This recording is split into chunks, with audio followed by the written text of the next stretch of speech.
providing quality television to America. Unborn memory like you.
This is Forbes Field in Pittsburgh, and this is our national pastime, the game of baseball, as played by the Pittsburgh Pirates.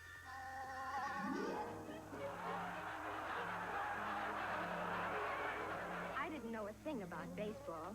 My usual job was writing the household hints column on the ladies' page. But the paper was running a series of articles, What's Wrong with the Pirates? The sports editor wanted the woman's angle. All I knew was that Pittsburgh was losing. This, I learned, was quite normal.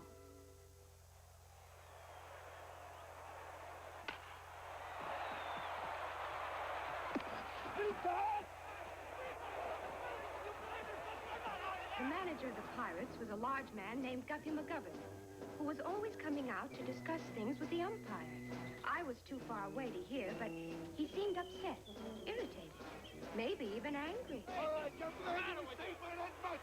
You're a serious doing those balls around on out. Look at the look. Now you don't think it's the game. Get down. I was going to put you in someone. You're going to try out that little set. Hear me? All right, Guffey, what's your line or I'll throw you out of the game.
Take that time when Cincinnati was batting, and that Pirate player got hit in the head with the ball. That didn't seem right.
When the Pirates were hitting and had a good chance to score, well, even I knew 3 runners on 1 base was too many. Get out! Get out! Hey, it's the first time you 3 guys have been together all season.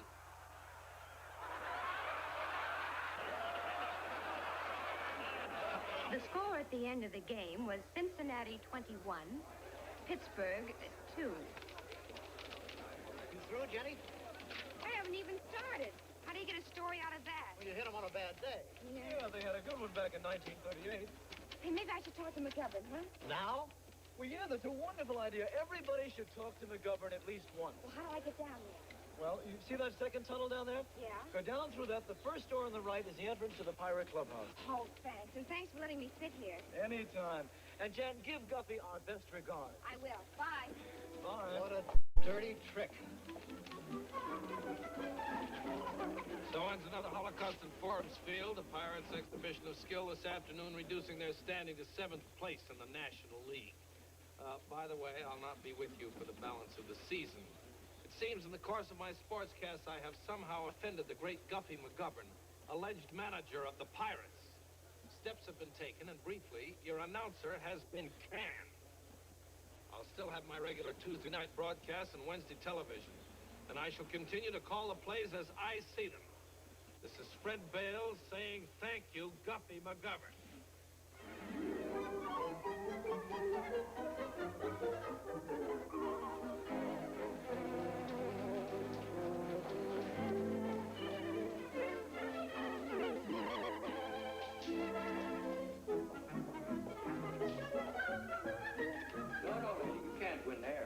Fred. No, Janeway.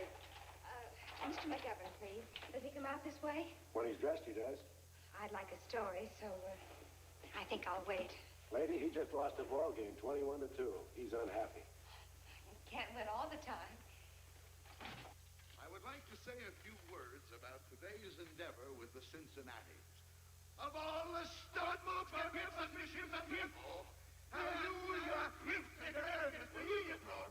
Give them a but we have a 50 puppies going, sir.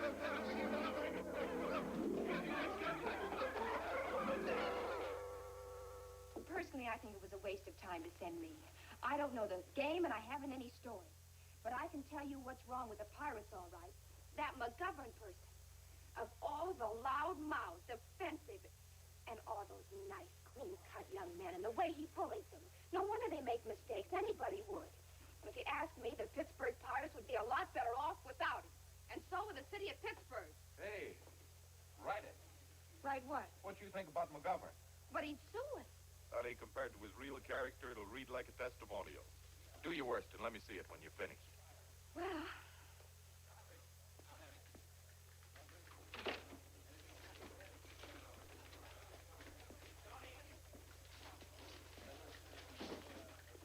Hi, Jan. Hi. Household hints, obituary department. 12 more people kicked off today. How was the game? Anybody die out there? Just the Pirates. Listen to this. Ignatius A. Turnbull, age 77 years, passed away at his home today following a... What a depressing job. Think about me. I have to write about Guffey McGovern. Now, there's an obituary I'd like to hand. Mr. Kearney must have liked the story. He even put my byline on it. By Jennifer Page, household hints editor. He wanted more of the same.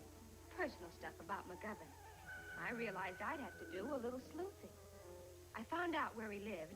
1 furnished room and kitchenette near the ballpark. He had no known relatives, never any visitors. Every morning about 11 o'clock, he left for the field. There were plenty of empty cabs cruising around, but McGovern wanted the one without the driver. He would. Hail a cab! This is the only heck in Pittsburgh. You like the color or something? You know the law, son. You're supposed to stay with your cab at all times. Are you with it?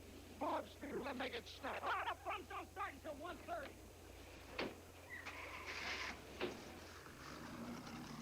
His afternoons were spent like this. The only place he was seen in public outside the ballpark was John's Steakhouse. They had the best steaks in town. Medium rare.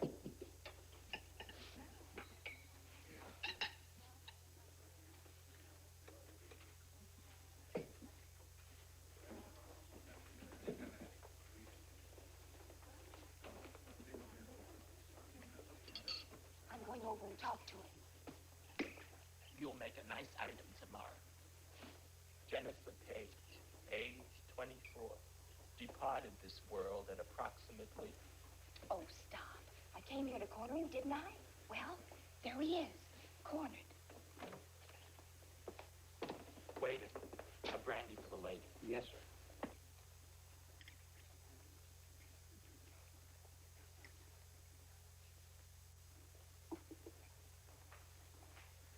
I'm Jennifer Page. Jennifer Page, I wrote that story about you this morning in the Messenger. You didn't read it? All I ever read is a box score. Well, I began this way, quote, Aloysius X. McGovern, the evil-tongued order of the baseball field, is a surly, unbred goat whose mouth should be washed out regularly with a strong detergent. Don't ever call me Aloysius. You're not mad? Dogs have fleas, managers have sports writers. Oh, I'm not a sports writer. I do household hints for ladies' page. But I have a few facts and figures about you. Oh, don't put so much ketchup on the steak. It spoils the flavor. A few statistics that might be interesting. For instance, last season, Benelli had a batting average of .310. This year he had .210.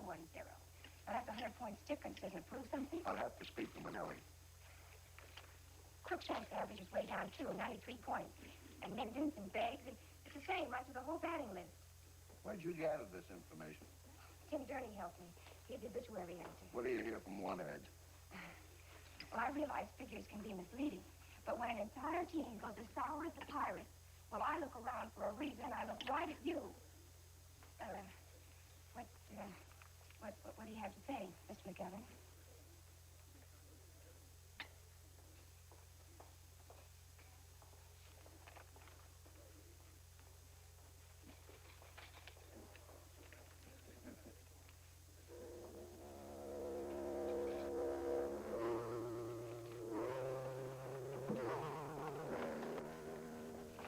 What do you say?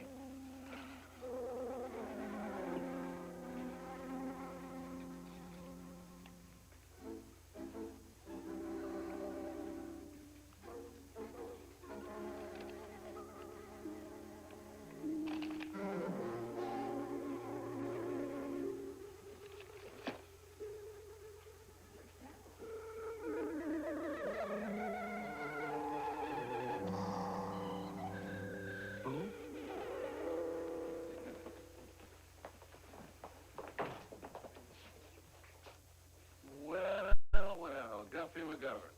How are things in seventh place? Fine, fine. What do you do with your afternoons now, Junior? Thanks to you, I just signed a deal to broadcast for the Giants, who, as you may have heard, are leading the league. Meanwhile, I'm just lying around thinking of things to say about you. Why don't you catch me tonight? I'm on the air in an hour. I can't wait. I got a mission in life now, Guffey. I'm going to run you out of this town. Maybe run out of organized baseball. You wouldn't do that. Oh, yes, I will. I'm a stinker. Why don't we talk this over? Let's step in here a minute. I got an exclusive for you.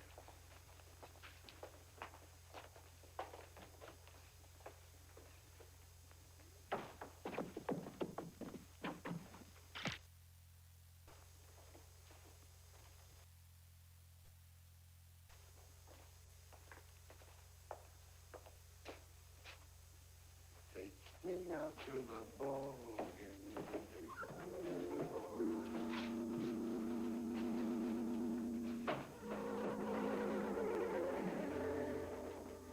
Before I say goodnight, I would like to reiterate.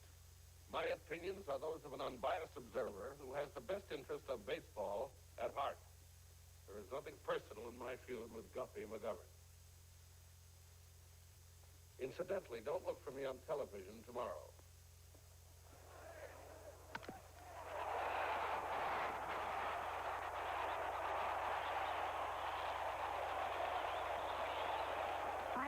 questions, I began to learn baseball.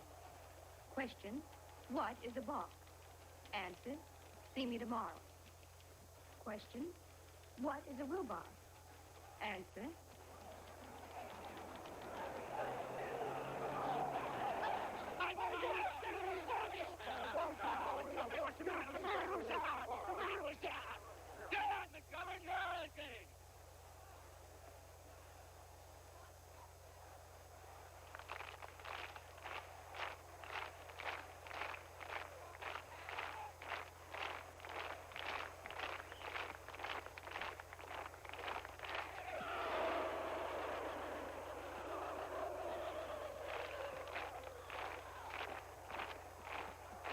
And there you have it. Final score, Cincinnati 9, Pittsburgh 0. The Pirates had a total of 3 hits, 7 errors. The Reds, 14 hits. Don't be so modest, Baxter. You made 2 of those errors all by yourself. What's the matter, Mr. Minden? Did you think that was second base? I'm certainly proud of you athletes today. Particularly you, Mr. Ronson. Our schoolboy star, the pride of Milwaukee High. But I worry about you, son. You're going to catch a fly ball one of these days and knock out your front teeth.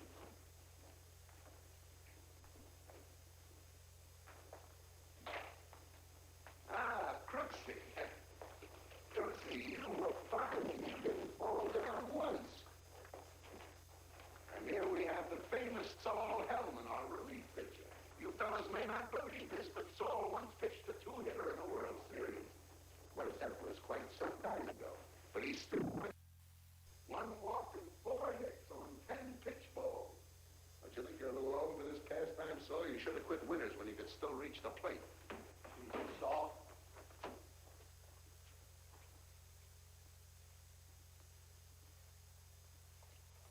I'm glad for one thing. Today's game puts us in 8th place. We can go no lower in this league. We used to have a guy like that in the 3-eye league once. He used to put gunpowder in his cigarettes. Hey, has McGovern always been like this? You knew him in the minors, didn't you? Way back when. Well, breaking in. You could say it. It's stuff left play. Sure.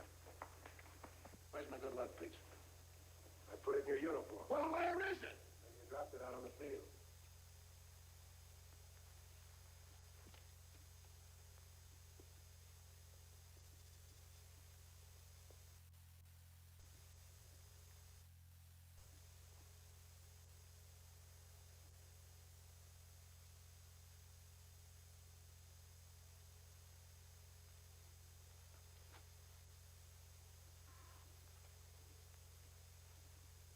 Of all the entertainment for the failure of the years, not tell you how it's left on the east. You must play, you say you must play good. Oh, shut up. What? Close your fat mouth. I want to talk to you. If that's some wise guy on a PA system, I'll bust his snoot. You'll bust nobody's snoot if you know what's good for you. You've been busting snoots and polluting the air with your foul talk long enough, McGovern. Frankly, we're fed up. Do tell, and who are you, may I ask? An angel. How's that? I'm an angel. Well, you must be very proud. Let me get my hands on him. I'll make him an angel. Oh, you're cold, McGovern. I never stood in the field boxes. Yes, usually on the right hand of the Archangel Gabriel. That name mean anything to you? Trumpet player. Over the center field wall. I can get just as tough as you remember that. I'll murder this guy. Cold, Guffey.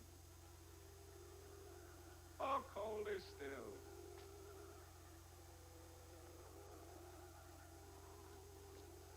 Now you're getting warm. Keep Look, the angel Gabriel's taken a personal interest in you, Big Mouth. It seems someone down there's been sending up a lot of prayers on your behalf. somebody praying for me. Gee. Blood punch, that's all I ask. Blood punch. Those prayers, he'd like to clean you up a little, and I'm stuck with the job. Now, there's certain rules, McGovern. I'll give them to you fast. Number 1, corrupt. Number 2, a man with a little more respect and understanding. Quit making life miserable for everybody around you. Number 3, and this is important, love and stop slugging thy neighbor, you hear me? I hear you fine. Why can't I see you for one moment? Because I usually stay as far away from you as possible. Stay where you are. Stand still and listen.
You with a bolt of lightning.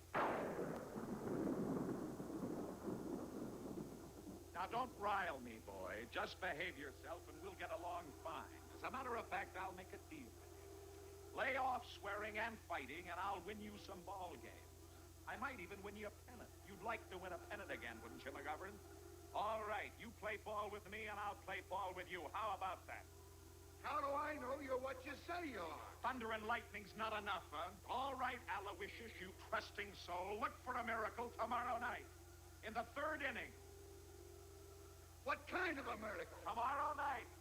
In the third inning. Hey! Hey! Hey, where are you? Wait a minute! Wait a...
Bronson?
was about to suggest that possibly you erred on that decision. Get out the field. Yes, sir.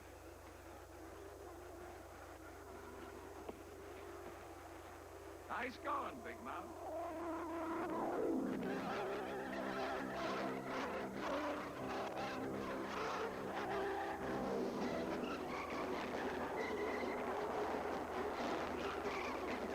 The Pirates had come to rough. On the road, they won 10 games straight. And stranger still, McGovern was a changed man. He hadn't punched a soul in 2 weeks.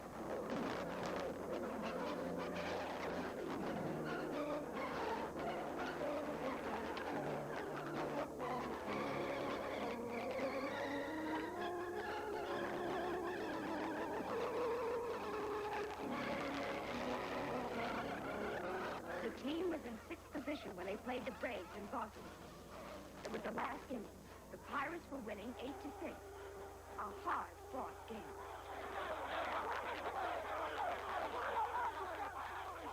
Please take it easy now. I'll handle this. Let me... Get out of my way, you bow-legged ape. You fellow out there, you fucking ape.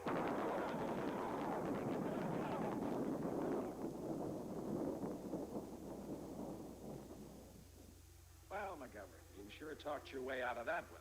10 straight games, and then you had to go and blow it. Now, look. Take off your hat. Yes, sir. All I said this afternoon... I heard what you said. Don't repeat it. Now, look, the guy called me an ape. Bow-legged ape. Yeah. You are a little bow-legged. What am I supposed to do? Take it as a compliment? Don't I get a chance to talk back? Certainly. The English language has a total of 698,000 words.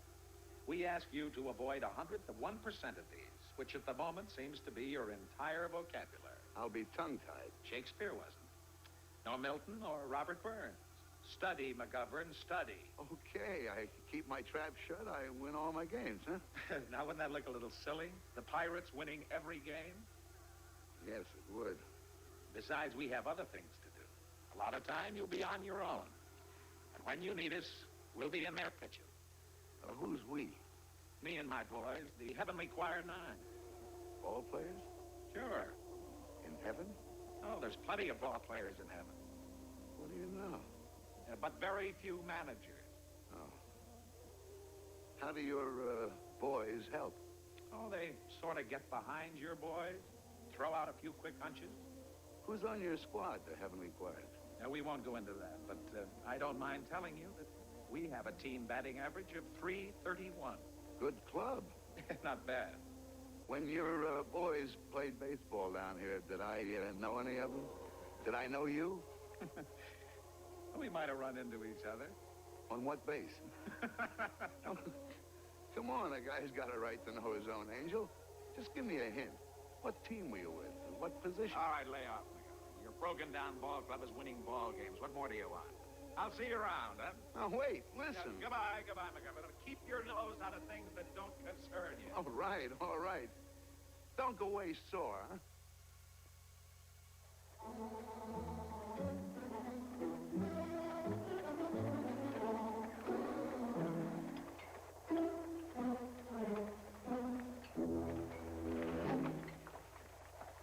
Sorry, Mr. McGovern. Oh, that's all right. Sit down, son. Well, I told Manelli I'd have dinner with him. Hey, you made that catch today. How come you were laying so far to your right?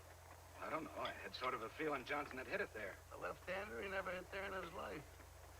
I don't know. Just call it a hunch.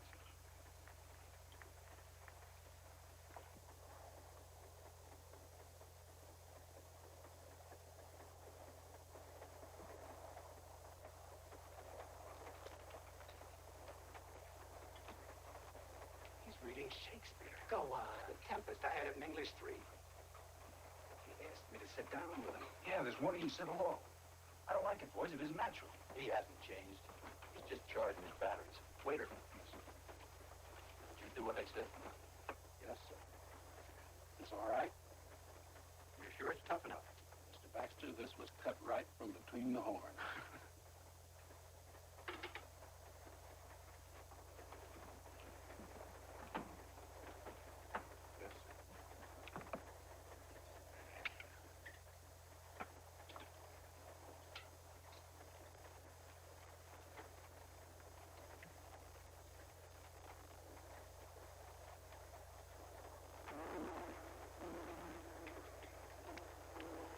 so. Pull up a chair. Thanks, but I'd like to digest my dinner. You did all right in the old days. Remember how we used to tear around? I don't want to think about the old days. I don't want to think about you. You mind?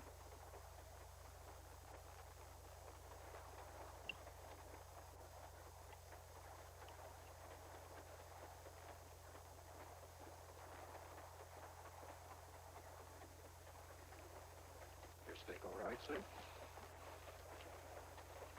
It's a wee bit tough, but it's a very nice flavor. When the Pirates played their next game in Pittsburgh, it started out just like any other afternoon. But events were taking shape in the bleaching section. Some orphan kids in on passes had come to cheer for the home team. It was a regular weekly event. Who's pitching, Mrs. Smalley? Martin, sister. 1-4, now 6.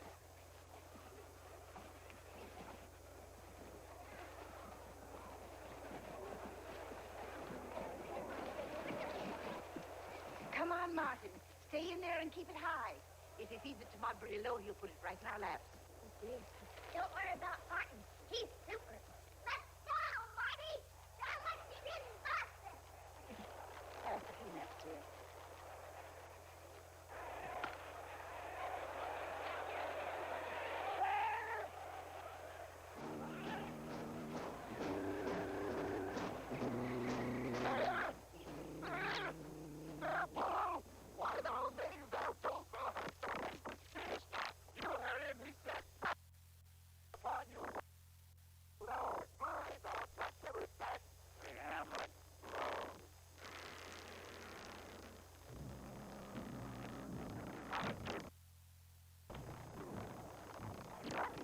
Cheered for the Pirates all through the game, but they were losing.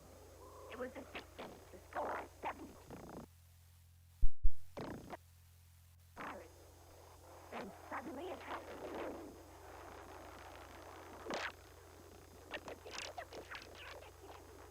What did you say, dear? And there's one behind Hoslin's room. The master and the Sandy. There's one in back of everybody. One what? Angel.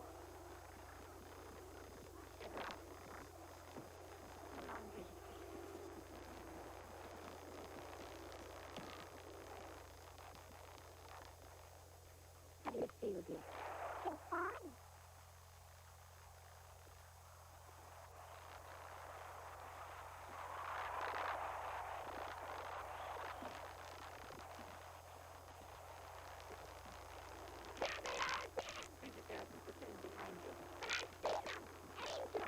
The kid is seeing angels. Nothing to what I've seen sometimes. Bridget, that's enough. But I see him, Sister, big as life. In the outfield, in the infield. And there's one sitting on the scoreboard. Are you having trouble, sister? I can't take care of things. Look, if you want to live again and not come back, then let's have no more angels.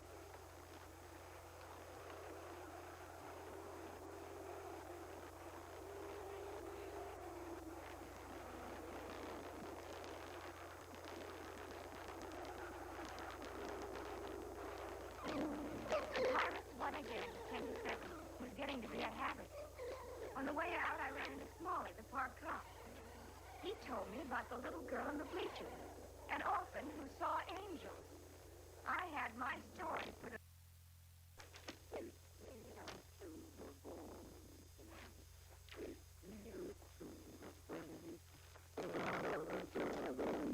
Hello, Joe.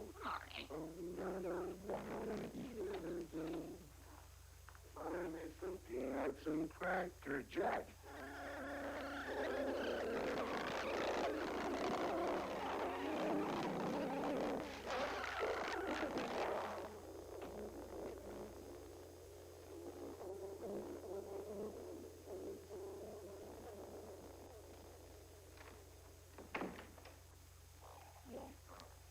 I'd like to see a little bit. Come in, please.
Mr. McGovern.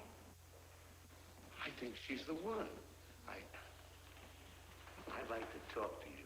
I think you should talk to some of the others, too. We have some very nice girls here. Sure. What is it, Sister? Mr. McGovern? Well, how do you do? I came about the story in the paper. Yes, I read it. Was this the kid is she the little girl that saw the angels? I just want to ask her a couple of questions. Bridget, wait in my office. Yes, sister.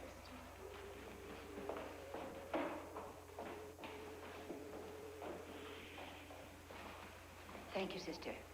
Mr. McGovern, will you come with me, please?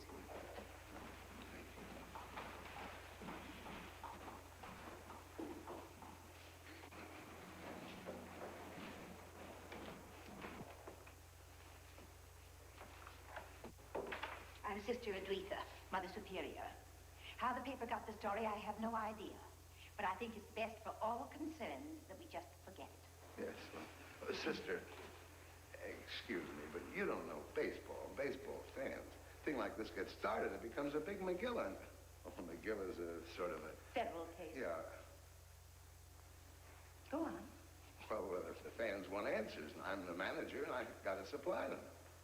A little girl sits too long in the sun without her hat on, and she thinks she sees something. Surely you don't believe they were angels. Well, me? Would it do any harm just to talk to her? I don't want the child excited. Oh, I won't, I promise. Well, just one moment.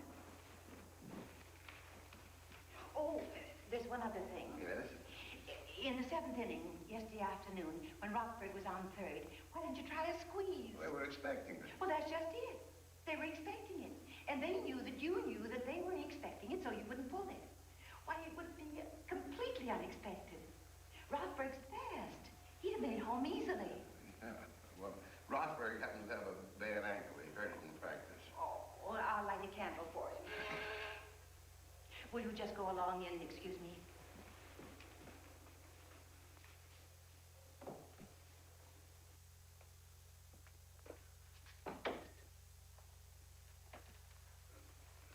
Hi. Hi.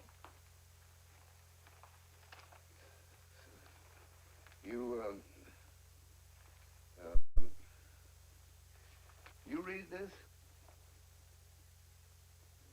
It says yesterday you saw angels. Did you? Are you sure? Did you ever see angels before? Well, how'd you know there were angels? They looked like angels. With wings? Sort of like wings. Not baseball uniforms. Sort of like uniforms. What color socks? I couldn't see. Their robes were too long. How many were there? One behind each player. The Pirates, I mean. One on the scoreboard and one in the bullpen. Was there one behind me? Uh-huh. Is he there now?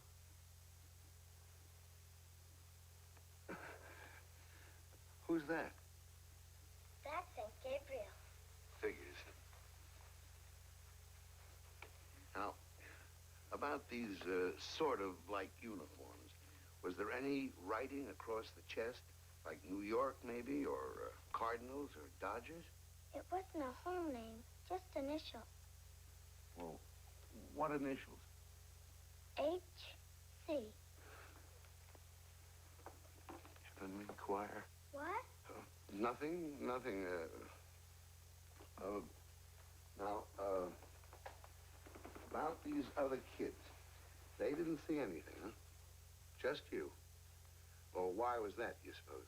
Maybe because I've been praying for you. Me? You've been praying for me? The whole team. How long have you been praying? Ever since you hit the slump. Oh, you must have been praying pretty hard, huh? Oh, yes. Every night and every morning. And sometimes during arithmetic. That's very nice. Thanks. Well, you needed help, didn't you? We sure did. I prayed to St. Gabriel personally. He's our patron saint. Good man, Gabriel. What's your name? Bridget White, 8 years old. How long have you been here? 8 years. I have to shove off now, Bridget. It's been nice talking to you. So long. So long.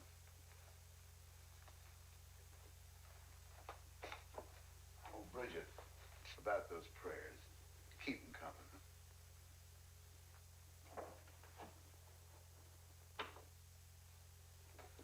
He's nice, isn't he?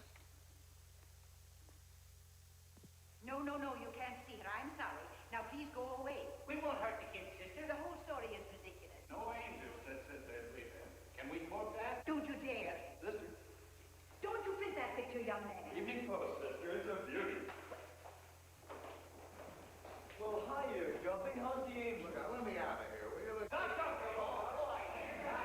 about a say, Guppy? No comment. No comment. Maybe he believes in him, too. How about it? Yeah, what are you doing here, Guppy? Where's your heart? Lay off me, will you? You want to know about angels? Ask her. She wrote the story. Forgot. Now I'm getting out of here.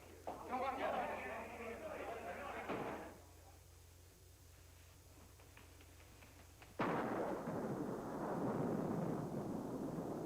Now what did I do?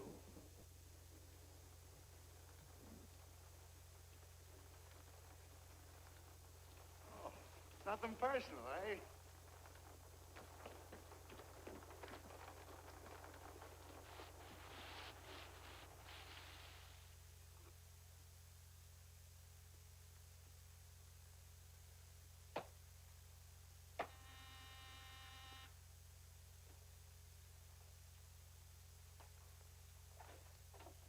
Oh, Miss Household Hints, what can I do for you?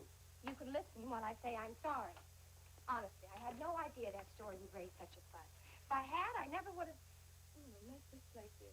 I never would have written it. Your mistake was in showing up at that orphanage. The newspapers are going to make a monkey out of you. Ghost monkey, I'm used to it. If I were you, I'd protect myself, McGovern. Make a statement. For you? Why not? Miss Page, you're ruining my carpet. Oh. Don't be afraid of mud stains. They're very easy to take out. Here, do you mind? Stuff them with newspaper, turn on the oven, and put them underneath.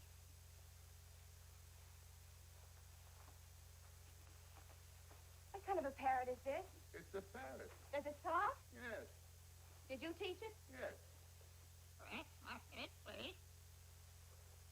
Wow. He's very polite, isn't he? Why shouldn't he be? What else does he say? He says, hello, how have you been, and goodbye. Joe, say goodbye to the lady. That's wonderful. But doesn't he ever... Well, with you teaching him... Miss Page, a man only swears when he's annoyed. Joe never annoys me. We're very happy together, Joe and I. Well, frankly, I don't see how you can be in a shambles like this. How do you ever find anything?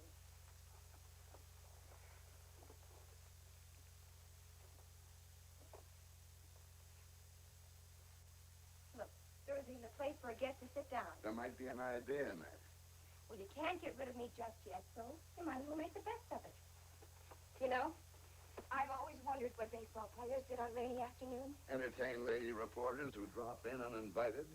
Well, you're not being very entertaining. What about the story of your life, McGovern? Well, my shoes are dry. Were you always so tough? Even when you were little? You had a boyhood, of course. Tilton Falls, Wisconsin. I looked you up. Sounds like a nice little town. It was. 4 pool halls, 5 saloons, and the biggest state. Did you play ball there? I sold peanuts. Oh, the folks weren't very well off. Huh? My folks did fine. They had one of the saloons. And one day, they gave you a ball and a bat, and that's how you got started. Not exactly. I used to throw snowballs at the cop on the corner. It was a long block and a long winter, so I finished up a third baseman. Any more down memory lane stuff you'd like? Mm-hmm. Are you cooking something?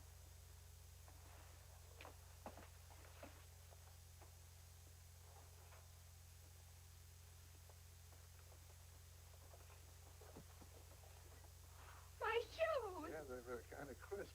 I said under the oven, not in it. Of all the stupid, asinine... Not in front of Joe. How do you suggest I get home? Well, I could loan you a pair of my shoes, or I'll call a cab. Where do you live? Delaney Street. And how do I get to the cab? I weigh 110 pounds. When the cleaning woman comes in, tell her to bring papers and put an airbrick in the corner to get rid of that cigar smell. I like cigar smoke. Scour the ashtrays with ammonia. Oh, and if she wants to take the ink stains out of that burgundy chair... What chair? Burgundy, that's the color. She can call me the office extension 1173. Will you open the door? There. You know, I could be a big help to you, McGovern. Just what I always needed, a girl with turned-up shoes, 110. 115. Yeah. Here. Take these to Delaney Street.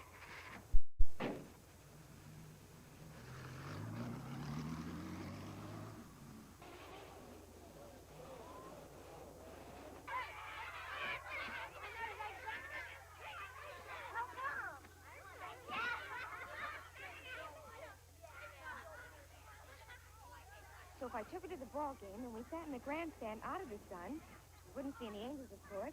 I'd write the story just that way, and that'd be the end of it. All right. Bridget! Bridget!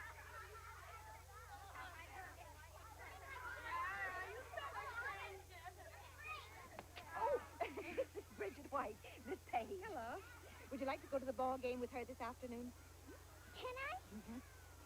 Will we speak to Mr. McGovern? Well, we can wave. All right, run along. Comb your hair, put on a hat.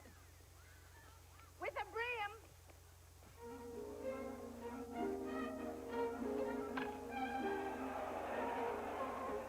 Bridget and I got pretty chummy during the game, exchanging girlish confidences. The boys in the press box kept showing up with a steady stream of hot dogs and Eskimo pies, and asking Bridget if she saw any angels.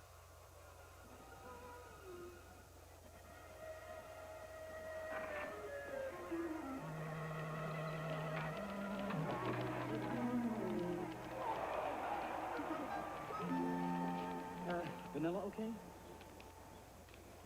Oh, thank you. Mac, I think that's enough. How's it going, honey? The angels working yet? Well, now you'll let us know, won't you? Oh, Jenny, how about dinner after the game? Oh, thanks, but I'm testing a new recipe tonight. Well, have fun. Bye. Do you live alone? All by myself. That must be nice. Why? I mean, instead of having a lot of kids around all the time. Kids are such a bother, aren't they? It depends. I always say, why not live alone if you can live alone? Take like if you had someone around the house all the time. You can even come to the ball game when you want it. Not unless I brought her with me.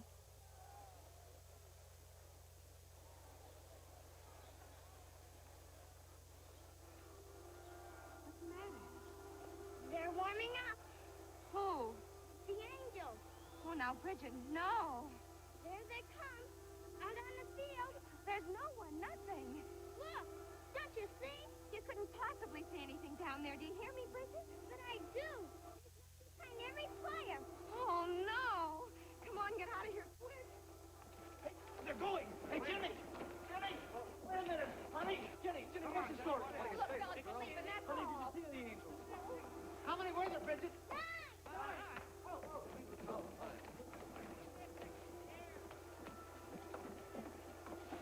Reynolds here. Take this. The angels were out in force today, said little Bridget White.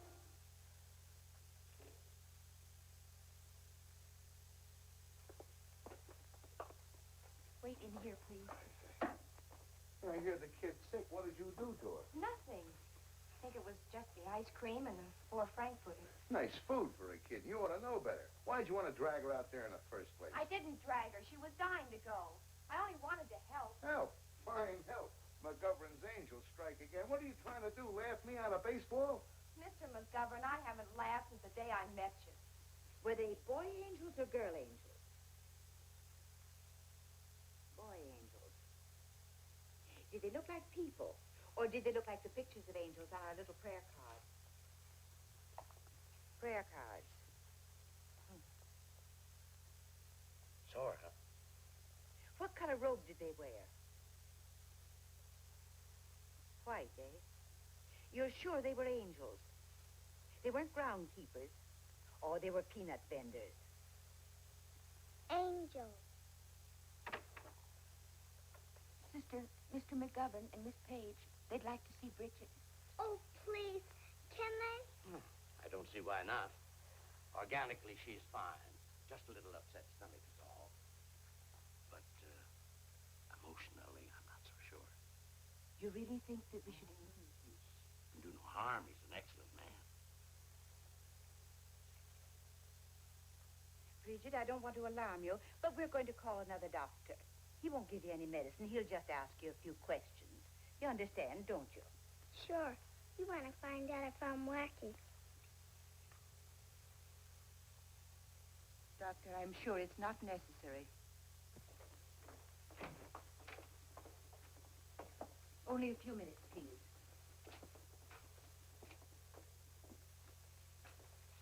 Now, don't you go upsetting her.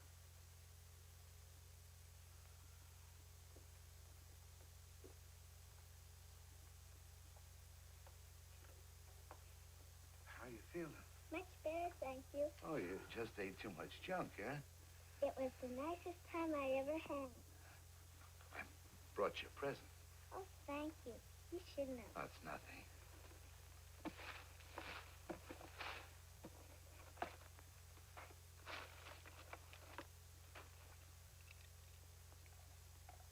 It's beautiful. Yeah, well, it jumps, too. You just squeeze this little thing here at the end, see? It talks, too. Imagine. Well, it's just a kid's kangaroo. I'll take it back and get you a real Oh, no, please. I love it. But will you come to see me again anyway? Yeah, sure. Every day, as long as you're sick. Miss Page, too? Me too. Now, I think you better get some sleep. Yeah, good night, Bridget. Every day while I'm sick? Of course. Sure. Good night.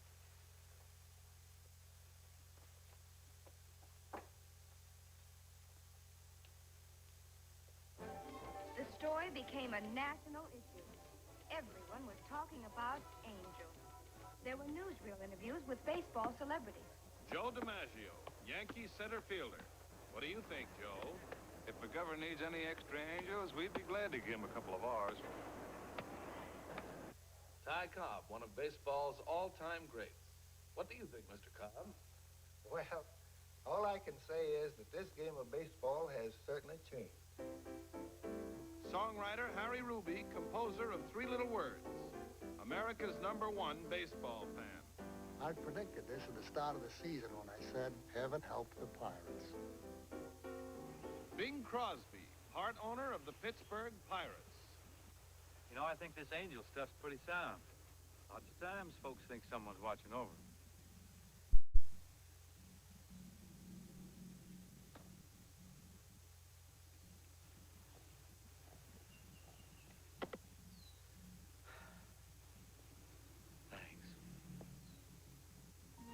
Whenever the team was in town, McGovern paid a visit to the orphanage. And he made good his promise to bring a new present. Now, if you just go back to your seat so everybody can see you.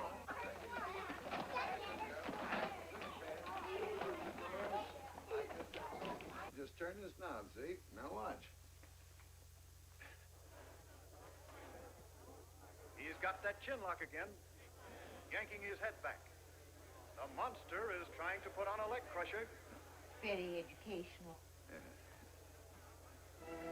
When the Pirates climbed into third place, the newspapers laid off McGovern. The Angels were completely forgotten.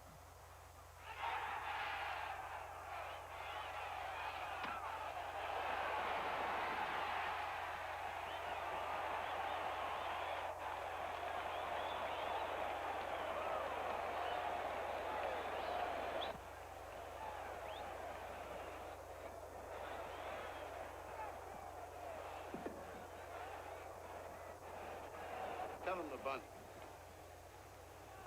Wait, let him hit away. Hey, Nelu!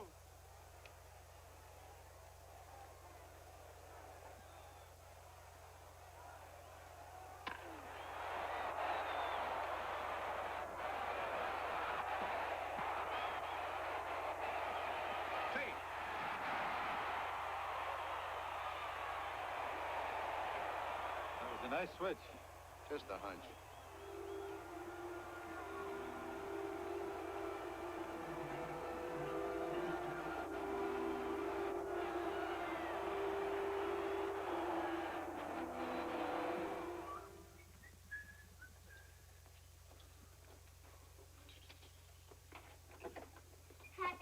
birthday to you. Happy birthday to you. Happy birthday, McGovern. What goes on? A party. Yeah, but how did you Oh, know? Bridget, she looked it up in the sporting news. Oh.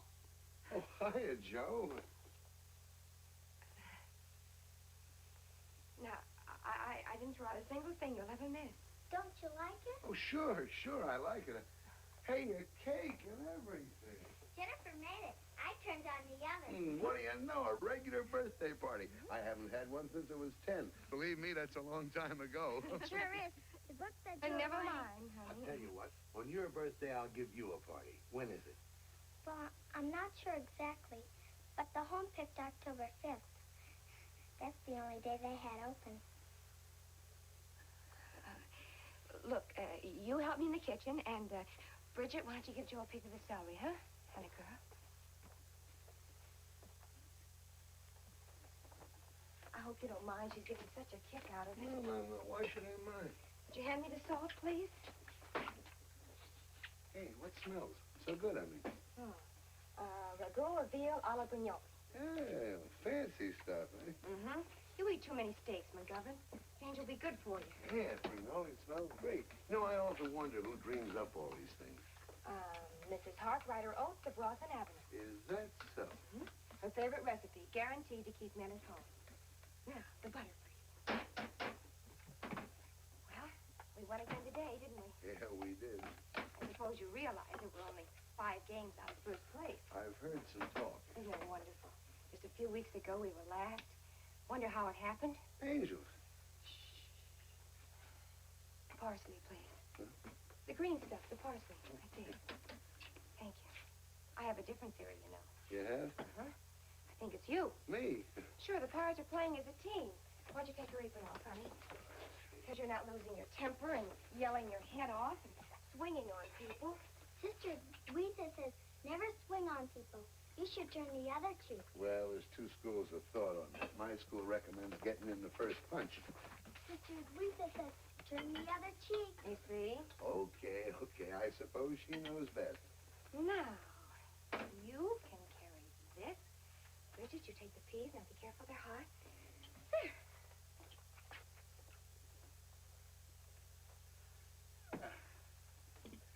Look out! You'll sit on the present. Oh! That one's mine. I'll save this till last.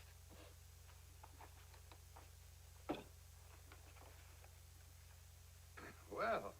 Not too loud, is it? No. Yellow and green's not loud. Now.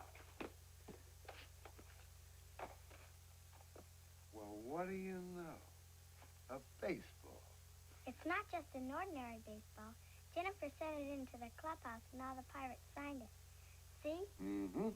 All except Mr. Hellman. He was in the shower. Imagine an autograph ball. It's just what I wanted. Well, come on. Try this. Oh, what's the matter? What about Grace? Grace who? Oh, Grace. Yeah, Grace. I almost forgot. You lead off. O Lord, make us truly thankful for these thy gifts which we are about to receive. Amen.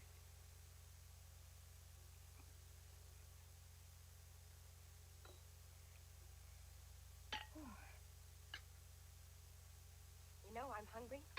I hope I fixed enough of everything. Cooking for myself the way I do, I'm never exactly sure how much I should... Oh, don't eat that. No, it's delicious. Oh, no, don't. It's poison. Oh, I've never in all my life. Mrs. Hartwriter Oates of Rawson Avenue is certainly going to hear from me in the morning. Keeps men at home, does it? Maybe she means permanently. I can't understand it, though. And if that olive oil could have been rancid, how long have you had it? What olive oil? The olive oil in the cupboard. In the bottle in the cupboard. Neat's foot oil. What? Not olive oil, neat's foot oil. I rub it in my glove. Keeps the leather soft. Well, of all the... What's it doing in the cupboard? Well, I gotta put it someplace that's wonderful for gloves. Well, it certainly doesn't do anything for veal. The peas are fine. You can't make a meal on peas. Oh, I just feel awful. I should have looked at the bottle. I always look at the bottle. I don't know why. Don't lose your head. This is my birthday, and I'm not going to have it spoiled by Mrs. Harkrider Oates of Rawson Avenue.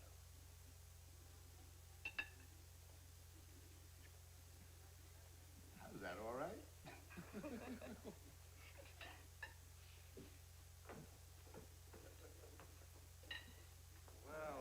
Well, this is a cozy little scene. Birthday party? Yeah. Keep moving, huh? Well, I don't like to intrude, but may I have your autograph, Mr. McGovern, on a check? I got the tab today from my dentist. Repairing bridge work, $180. Just send me the bill, first of the month. I think you like it very much. Will you stop? Well, I thought you'd like to see what you're paying for. I beg your pardon. Look, Flo, huh? Please. Let me explain. You see, a few weeks ago, Mr. McGovern, in his usual charming, inimitable style, put the slug on me. Didn't you, Guppy? Would you step outside? I would be delighted. McGovern? Oh, sure. Don't worry. Yeah, what? Look, I'm having a little birthday. Don't louse it. No. Now you had a couple of drinks. You feel good. I feel fine. Great shape. Sure, be a nice guy going home. Why should I be a nice guy for you? Give me one reason. Nobody's bothering you tonight. Nobody will. And if any certain party tries to bother me, I'll hook him in the mouth. No, wait a minute.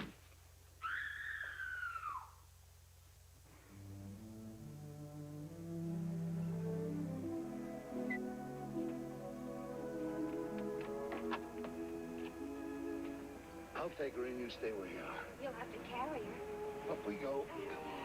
Thank you.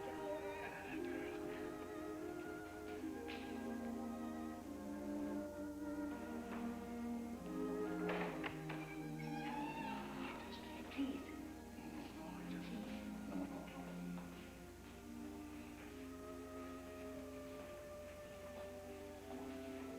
Right up to bed now, dear. Good night. Good night. That's a sweet kid down there. Did you have a good party? Nicest time I ever had in my life. Happy birthday. Thanks. What happens to the kids here, sister? What do you mean? Oh, do they stay here forever? Doesn't anybody ever come around and, you know? Adopt them? Occasionally, not so often as we'd like. They all seem to want tiny babies now. I'd be afraid. Were you thinking of adopting Bridget? Oh, me? No, I couldn't, could I? Well, it would present certain problems. There's no law against it, of course. But the court usually doesn't permit children to go to unmarried people. Yeah, that would be a problem. I'll pray on it. Well, thanks. But it's not that I couldn't afford to keep her. I got some dough saved. I just never had anybody to spend it on. But a kid like that ought to have somebody. Well, like a father. Not that I'm any shining example of behavior. There have been some times, and well, baseball's a pretty tough game, and a lot of people say that well, maybe you heard. I sat in back of first base one day. Well, I don't have to tell you. That's all over, believe me. It's a thing of the past. I keep my mouth shut, my hands in my pockets. No language, not even one fight.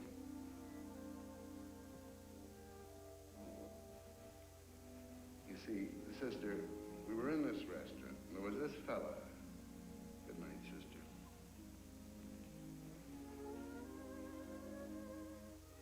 Good night, McGovern.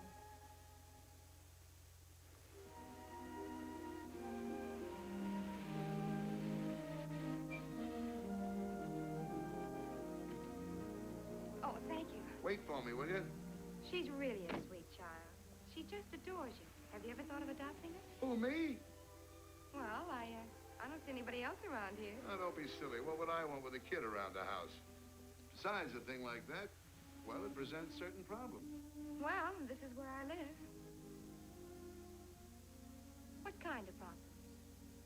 Problems? Oh. It's been a wonderful evening. Especially the main event. Bet that's the first black eye you've had in years, huh? You travel around with me, I'll fix you good. Is my face on crooked or something? Well, yours is. You better go home and fix it. And don't believe that beefsteak routine. That's just superstition. What it needs is hot and cold applications, preferably Epsom salt. Look, you make a move, I'll make a move. Huh? A long time ago, I played third base in Minneapolis.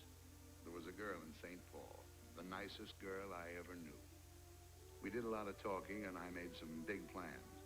But they didn't include a certain shortstop, the one she finally married. It was quite a blow.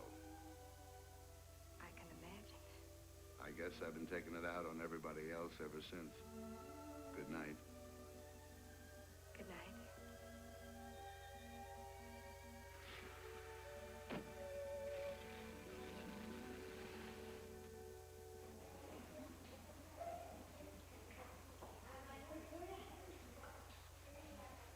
Sister? Is it always right to turn the other cheek? Certainly. Why? Mr. McGovern did last night, and he got swallowed something off. The meek shall inherit the earth.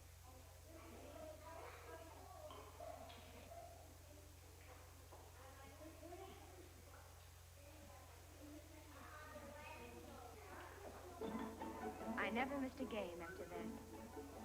In September, the Pirates met the Giants in the final series. They needed 3 straight games to win the pennant. Stay there, boy. Make a pitch there. 2-2, boy. Make a pitch there.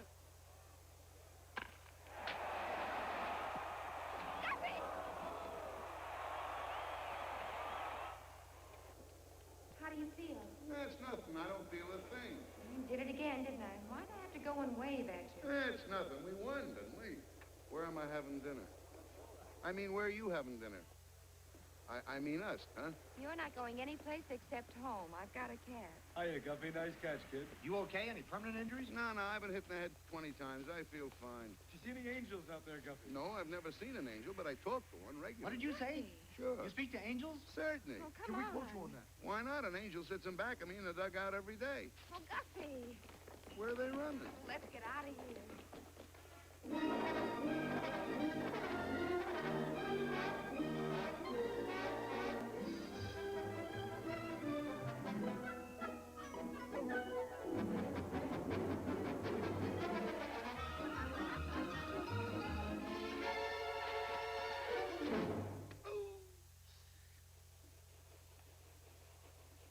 Sister?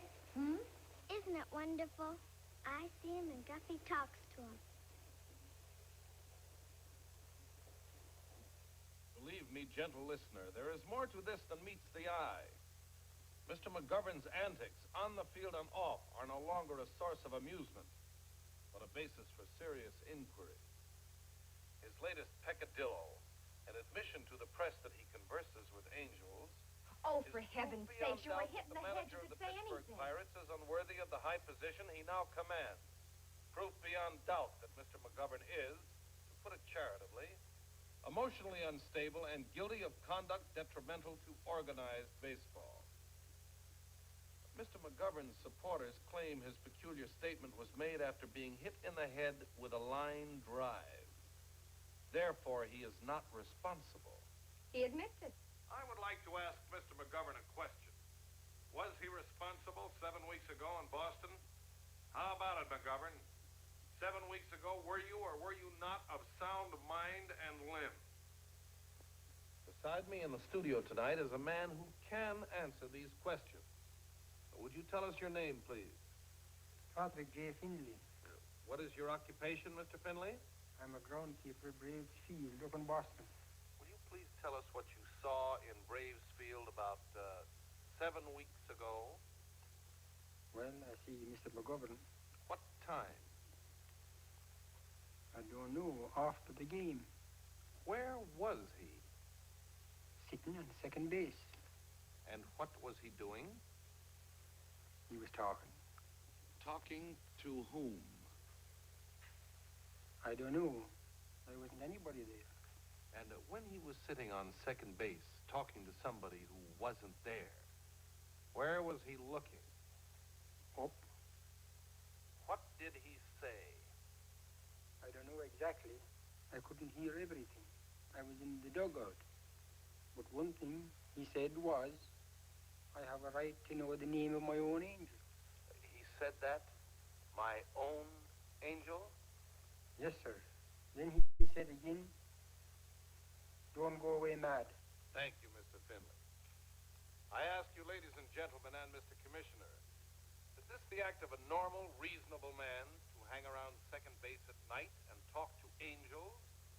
Much as I hesitate to say this, I think that Mr. McGovern should take a long, perhaps permanent rest.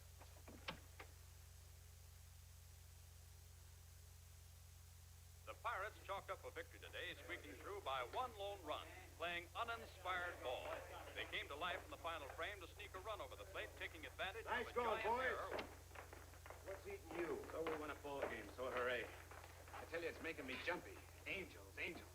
Every time I go after a ball, I'm afraid I'm going to trip over something. For 2 cents, I'd quit right now. Shut up. Did you watch McGovern out there looking over his shoulder every 2 seconds? It's scary. For all we know, this guy is off his rocker. He might even be dangerous. Lay off, will you? Lay off McGovern. Huh?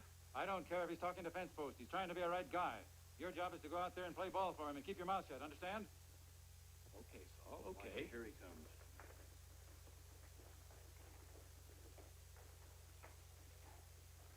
And here's the flash that was just handed to me. Arnold P. Hapgood, Commissioner of Baseball, will arrive in Pittsburgh tonight. He is here to investigate Guffey McGovern. Well, that sounds like bad news for Pittsburgh.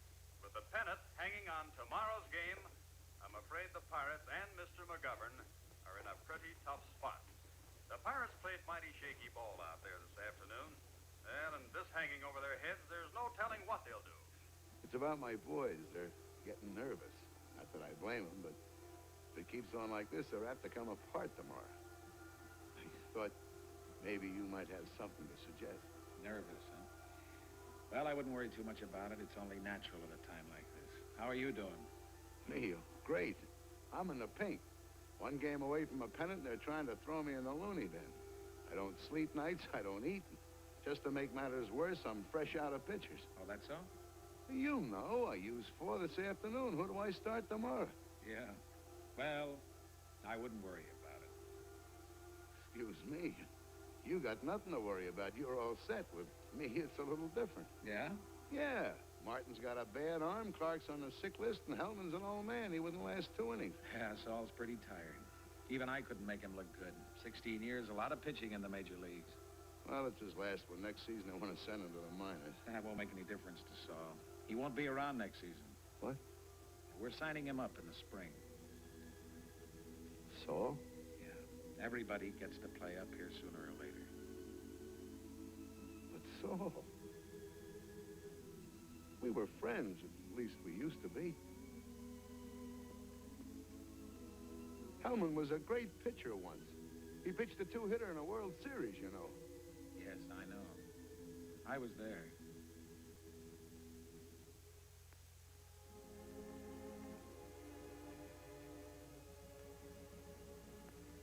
Excuse me. Good night. Good night, Guffey.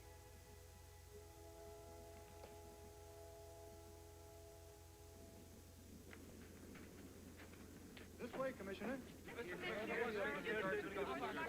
Gentlemen, I have an appointment with all parties concerned tomorrow morning at 9 o'clock, so until I hear all the evidence, I have nothing to say. Mr. Commissioner, the Pirates are playing their last game of the season tomorrow afternoon for the pennant. I'm aware of that. Would you think this is the proper time to conduct the investigation? My dear lady, any time is the proper time when the situation warrants it. Baseball for the people who support it. My desk is piled high with letters. From New York, sir? New York and other places, yes. In other words, sir, you think that Guffey McGovern has slipped his lid, right? Gentlemen, the hearing takes place tomorrow morning. The hearing was like a courtroom trial. The investigation hinged on 2 points. 1, are there such things as angels? And 2, is it possible to talk to them? How long have you been practicing psychiatry, Dr. Blaine? 18 years. You've just heard Mr. McGovern's account of how a group of angels helped his ball team. As a psychiatrist, how did his story impress you? Belief in celestial beings is a carryover from mankind's ignorance and fear of his environment.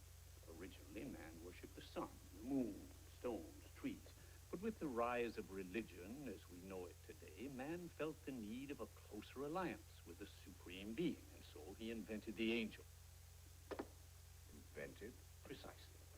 Just as a hurt child will run to its parent, so will a man turn for comfort to a belief in angels. And when this belief takes the form of actual conversation with angels, what is your professional opinion?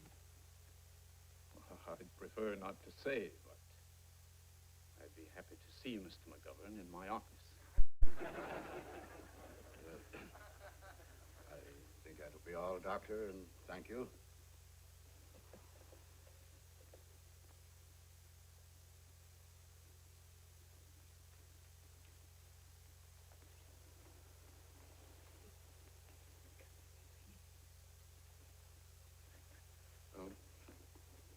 Mr. Commissioner. Yes? I'd like to introduce 3 witnesses for the defense. Yes, of course. Gentlemen, Mr. Commissioner, I do not know any of these gentlemen. My name is Guffey McGovern. Dr. Eustace Danforth, Trinity Church. How do you do? Rabbi Alan Hahn, Temple Israel. How do you do? Father O'Houlihan, Church of Our Lady, Queen of the Angels. Gentlemen, just make yourselves comfortable. Mr. Commissioner, I suppose you gentlemen know the general idea in back of this inquiry. Well, what do you think? Do you suppose there might be angels? Right to left. Lead the way, Dr. Danforth. To deny the existence of angels is to deny the word of the Holy Bible, which is specific on the subject. From the ancient Hebrew text, we have the words B'nai Elohim, the sons of God, Kadoshim, the holy ones, and How do you pronounce that? Malachim. Thank you, Rabbi. Malachim, the messengers. All of these may be translated angels. You'll check me on that, Rabbi Hahn? It was an angel who guided the children of Israel to the promised land. Behold, I send an angel before thee to keep thee in the way. In Psalms again we find an angel, the protector of man, the angel of the Lord, encampeth round about them that fear him, and delivereth them. Father O'Houlihan? Seeing as how there are whole coveys of angels flitting through the pages of the Holy Scriptures, both Old and New Testaments, I don't see how I can get out of saying I believe in them. I imagine the commissioner does, too. Oh, please, just leave me out of this. Mr. Commissioner. Yes. Father, would you also believe that they play baseball? What's that? Mr. McGovern has testified that angels helped his team. Well, now, considering all the great wonders that angels have performed, I'd be much surprised if they couldn't play baseball, providing, of course, they had a mind to it. Ah, but would they? With all respect to your cloth, gentlemen, is it likely that one of your angels or a group of angels would lend support to a man like Guffey McGovern? Is it possible that angels would aid and comfort such a man?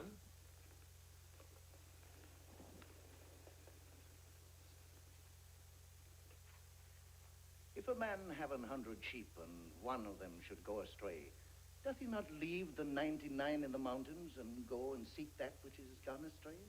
Matthew chapter 18, verse 12. Besides, the Lord isn't as small-minded as some of us mortals. And now, Mr. Commissioner, I had a short talk with Rabbi Hahn in the elevator. We both discovered we're seeing a ball game at 1:30, so if you don't mind. Oh, of course not. Better hurry. Thank you, sir. Thank you, gentlemen. Thank you. If Dr. Blaine would care to see me in my office, I'd be very happy indeed.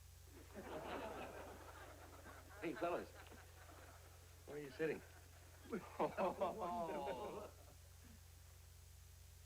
Anything further that you'd like to add, Mr. McGovern?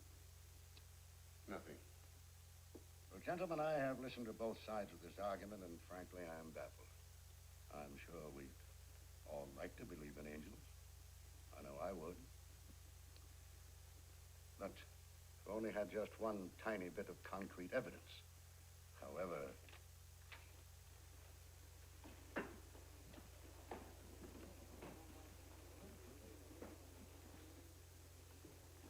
Mr. Commissioner? Yes? This is Bridget White. She wants to testify for Mr. McGovern.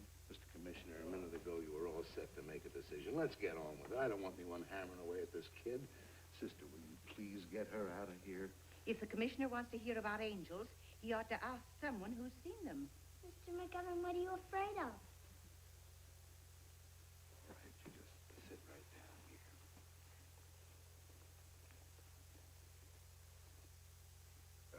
What is your name, little girl? Bridget White, 8 years old. Oh, yes. And where do you live, Bridget? St. Gabriel's Home for Orphan Girls. You believe in angels, don't you? Doesn't everyone? No, they don't. But I saw them twice And where did you think you saw these angels? in the ballpark. They were helping the pirates. You're quite sure about that? You wouldn't just make up a story, would you? Oh, no. It's bad to lie about anything. But if you lied about angels, I guess that'd be real trouble. Mr. Commissioner, may I question the witness? Certainly. Now, Bridget, when you saw your angels, what were they doing? Well, there was one standing behind Mr. McGovern. But you didn't see him talk to Mr. McGovern. No, but I know he must have, Why? because Mr. McGovern said so. You think that one of your angels, one of these heavenly messengers, would talk to a man like Mr. McGovern? Of course. Any angel would be proud to talk to a nice man like Mr. McGovern. Quiet, please. Is that all, sir? Mr. Commissioner, I hope we're not going to accept this as testimony. The child is obviously prejudiced. What are you talking about? I will decide what is evidence here. Isn't it true that you tried to adopt this child? Haven't you recently made a declaration of this intention to the orphan's court? Suppose I did. What about it?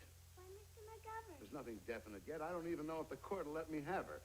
You don't just walk in and adopt a child. There's problems. Oh, there's no problem here, Guppy. Nevertheless, you wanted to adopt her. Oh, that's nice. It's touching. The little girl who saw the angels now stands up to testify for Mr. McGovern. But isn't she actually testifying for Papa? Come on.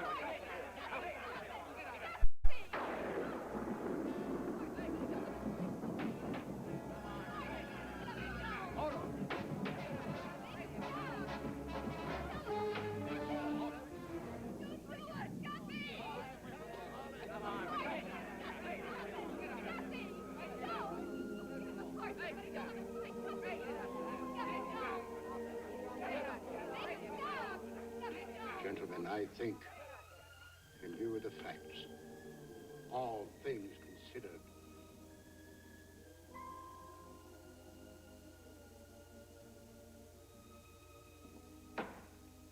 this case is dismissed. Hey, fellas, what's with Guppy? Read about it. He got all his marbles? Sure. Sure, he was okay all the time.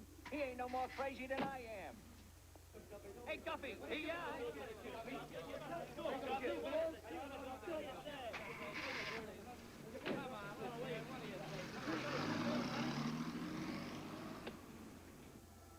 That was a nice little fracas you staged, McGovern. Quite a show. Look, you heard what the fella said. What else could I do? Huh? You had no right to slug him. I warned you about that twice. Okay. Keep your shirt. Keep your wings on, huh? You talking to me? Just stick to your driving, will you? I only hit him once or twice. You completely destroyed his bridge work. All right, I'm sorry. Well, you ought to be, because when you busted that bridge work, you also busted our agreement. What do you mean? We're through with you, Guppy. From now on, you're on your own. Please, don't make jokes. I didn't say nothing. It's no joke.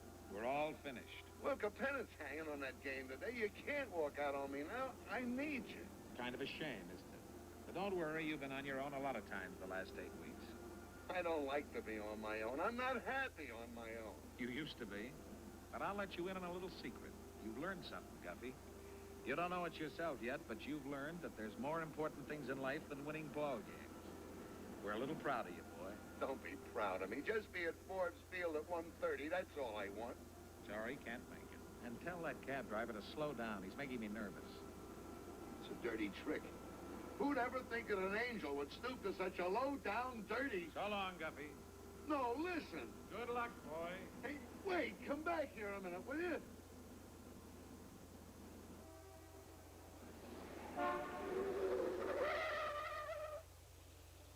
How much I owe you?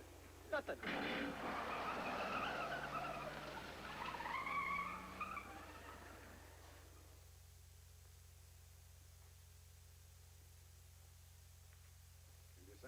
pitch yet?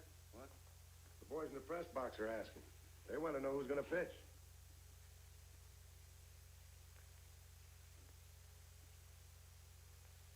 Hellman. What? I said Hellman.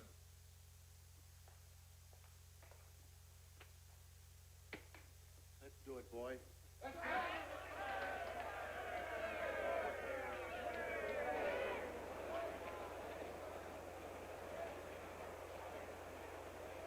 Batteries for today's game. For New York, Marbury catching, Tolley pitching. For Pittsburgh, Baxter catching, Hellman pitching. Oh, not Hellman! Oh. And they say McGovern's not crazy. Take care of the bullpen, will you, Mike? Yeah, sure. You see anything, honey? Not yet. Play ball!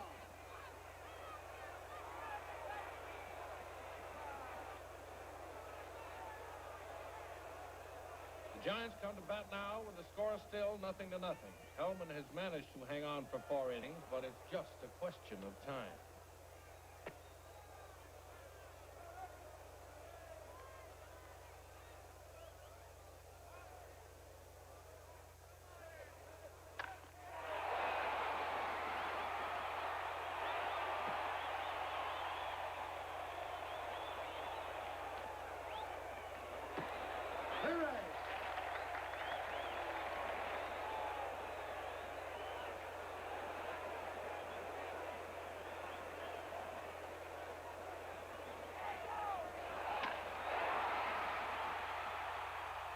And it's over the left field wall for a home run.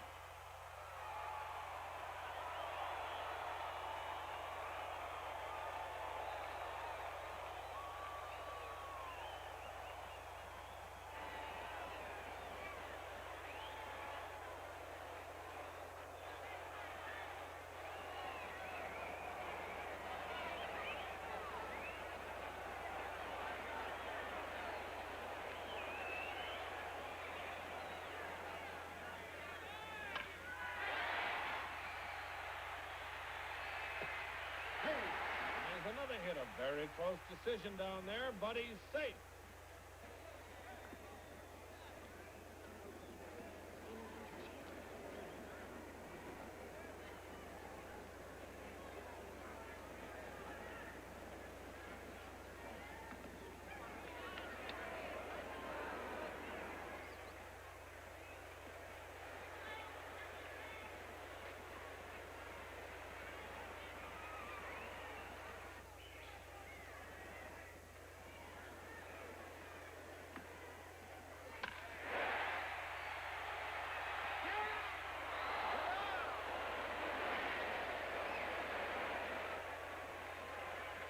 First for a double play to end the inning.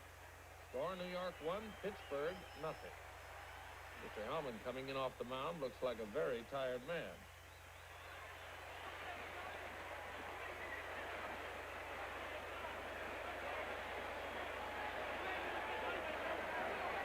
Come on, Vince, boy, let's go to work. Get a hit, boy.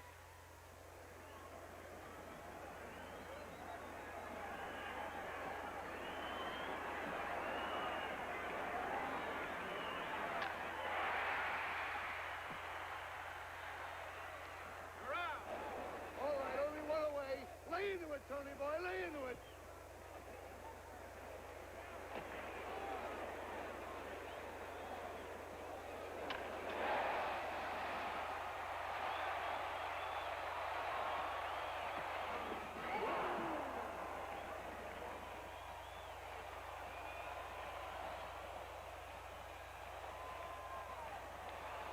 All right, Lou, get in there, boy. Let's go. Let's go. Knock it out of the park.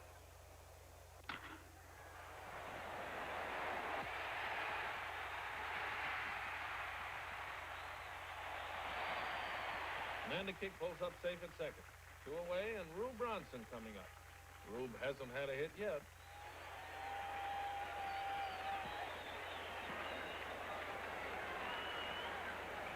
Rube. Let's get some runs, boy.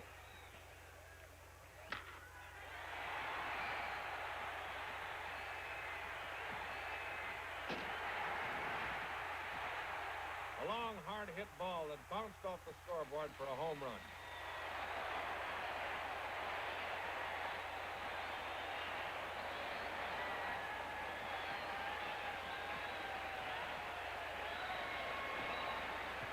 Hey, boy, Ruben, that's one for Milwaukee High.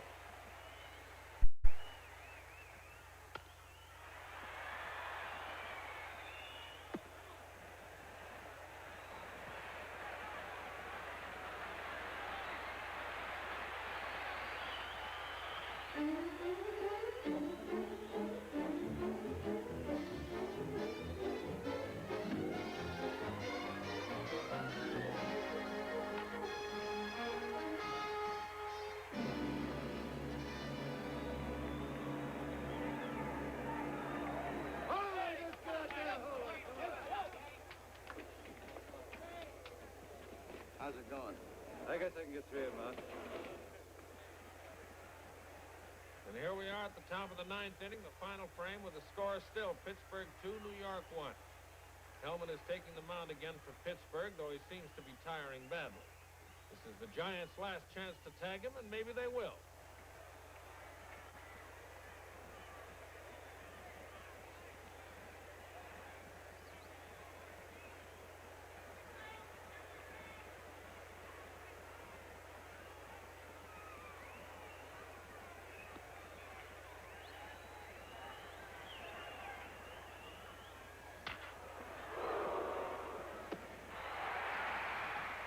One away, boy, one away.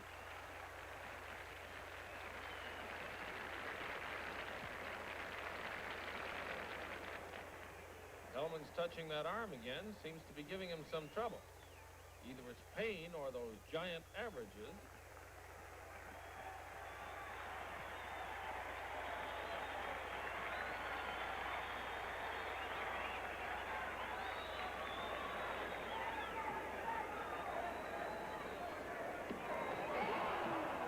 Take your base. And he takes his base, hit by pitched ball. Well, Hellman seems to be losing control in there.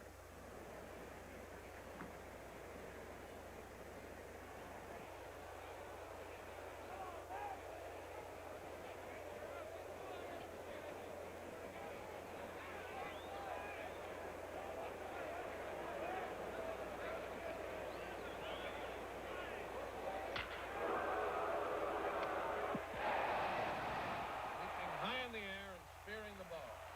2 out, a man on first.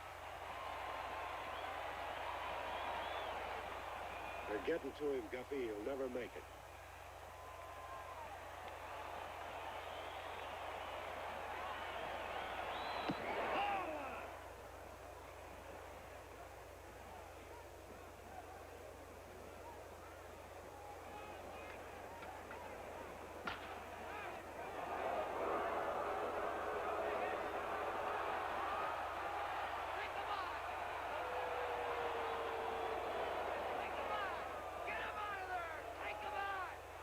Two men on now, first and second, 2 away. The fans are yelling to take Hellman out. Come on, take him out. Get a pitcher. Roll the bum out. Get him out of there.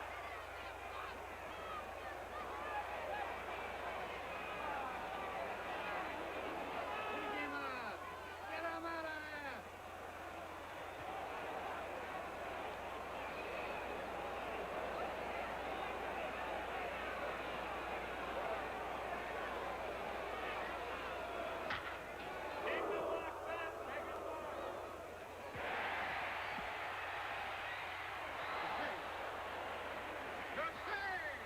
The throw was not in time, and all the runners are safe.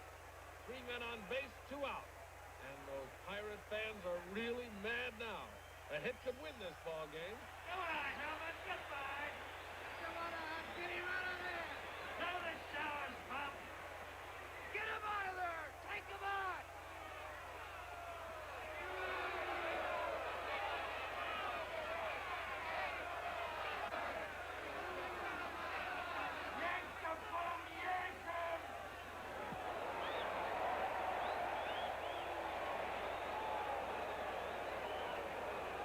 Well, McGovern has finally made up his mind to take Hellman out of the game, but it may be a little late.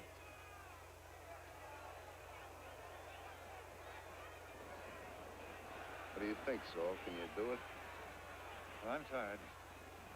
I'd sure like to try. Get that bum out of there. Get up, pitcher. Get up, pitcher. It's your ball game.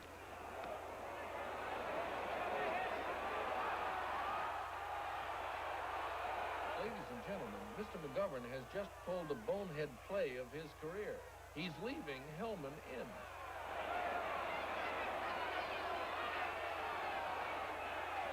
And coming up to the plate now is Gubby Rascala, who leads the league in runs batted in. If he bats one now, Mr. McGovern had better leave town.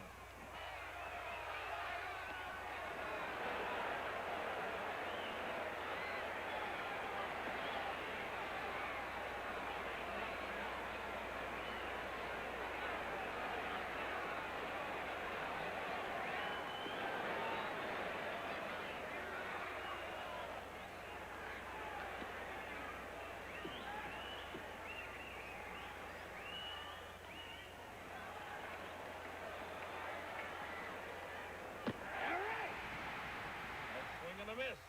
Oh, if he never connected with that one.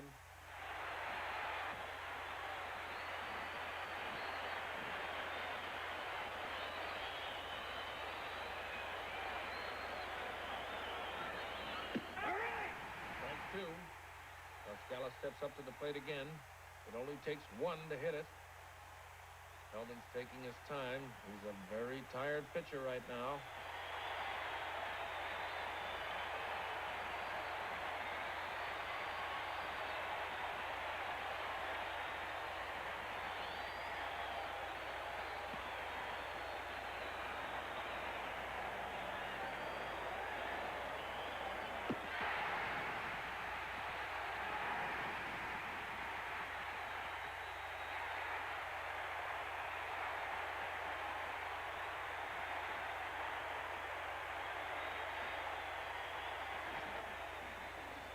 Thanks, Guppy. For what?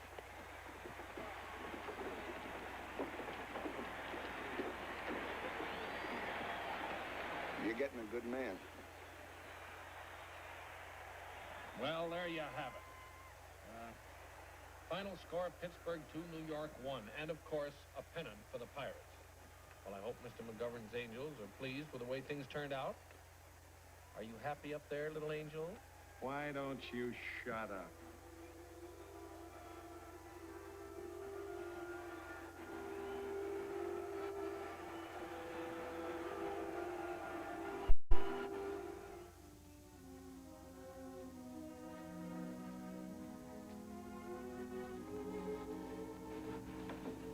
It was really true, but Well, somebody must have helped me. Not only on the ball field, either. Look what I got. I wonder who they were. Walter Johnson, John McGraw, Christine Mathewson, Eddie Collins, Lou Gehrig, Babe Ruth. Great names. Great guys.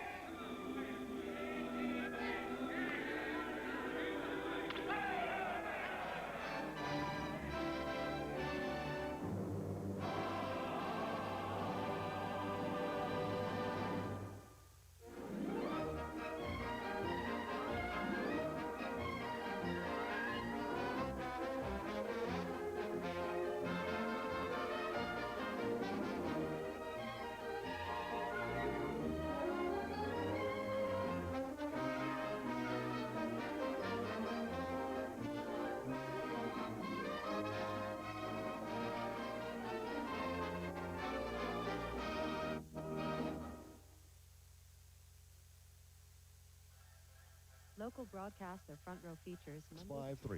53-55.99. Or send just $9.99 for one cassette.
Wow. Oh, that's incredible. There's got to be 7 or 8 feet up there.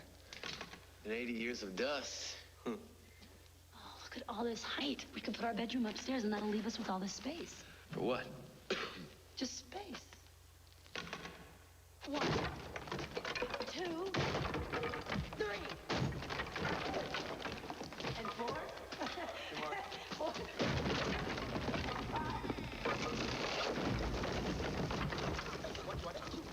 God, this place is huge.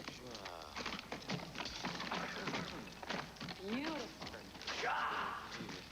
You guys, it's absolutely incredible. Incredible. A little paint. I'd say you should sell this tomorrow and double your money. Carl, you're obsessed. A little bit. Whoa, look. Hey, it's an Indian head penny.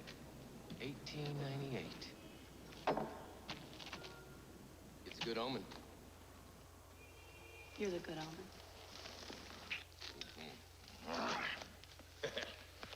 Oh, it's so great. Morning, Paul. Morning, Carl. Hey, Sam. Paul. Morning, Sweet. Morning, Susan. You